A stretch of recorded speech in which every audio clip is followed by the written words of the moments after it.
Our worship service today is about peace. Peace within ourselves, peace for our planet, peace for our governments, peace for the countries of this world, and peace for Gaia herself.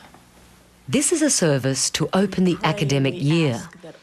Students come from a broad range of backgrounds, everything from Catholic and Protestant Christians to Jews, Muslims, Hindus, Buddhists, Native Americans and goddess worshippers. The Jewish prayer for peace. Come, let us go up to the mountain of the Lord. The Muslim prayer for peace. In the name of Allah, the Beneficent, the Merciful. Om Shanti Om. Om Shanti Om. People come to the new seminary for an interfaith training that is beyond the box of one religion. If they wanted to become a rabbi and they were Jewish, they would go to a Jewish theological seminary. If they were Catholic and they were men and they wanted to become priests, they would go to a Catholic seminary. But people come to the new seminary because they're looking for something else. They're looking for outside of the box of one religion thinking. Never instead of, always in addition to, is our motto. Breathe peace into Israel and Palestine, and Afghanistan and Iraq and Iran and Turkey. The new seminary program is a 2-year program, and the first year that these students have already completed was one of learning comparative religion, studying about 14 of the world's major religions. This year, for the second year, and this opening day was that, is the how-to year. During the year, their homework, besides doing a worship service, is to do a sermon, is to write a funeral service, is to write a baby naming, is to write a seasonal ritual. And that by the end of the year, they collect all these things, they collate them, and they put them into their very own minister service manual.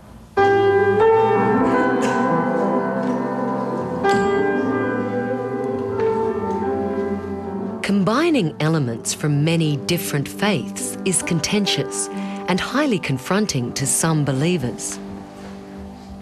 People show up for an interfaith education because they've looked at a single faith education and said it's not enough. It doesn't fill all of the nooks and crannies in my curiosity. It doesn't fill all of the cells in my body. There's something missing. There's more breadth and depth to what the ultimate spirit has to say than in one fixed path.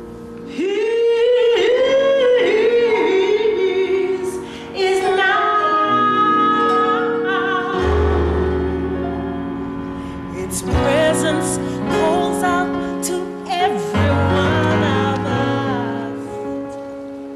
us. Alan Lokos and Susanna Weiss are 2 graduates of the new seminary. They started out as performers, Alan as a professional singer and Susanna as a dancer. They were ordained in New York's Anglican Cathedral of St. John the Divine.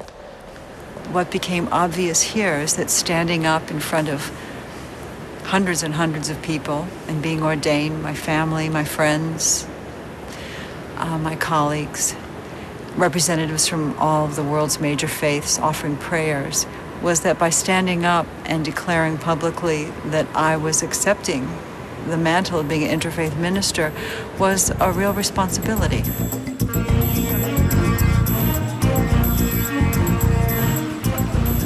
The Interfaith Seminary has spread its influence across the world. One of Australia's first interfaith ministers is Stephanie Dowrick. She conducts an interfaith service once a month in Sydney. Best known as an author and counsellor, she trained at the new seminary and was ordained in 2005.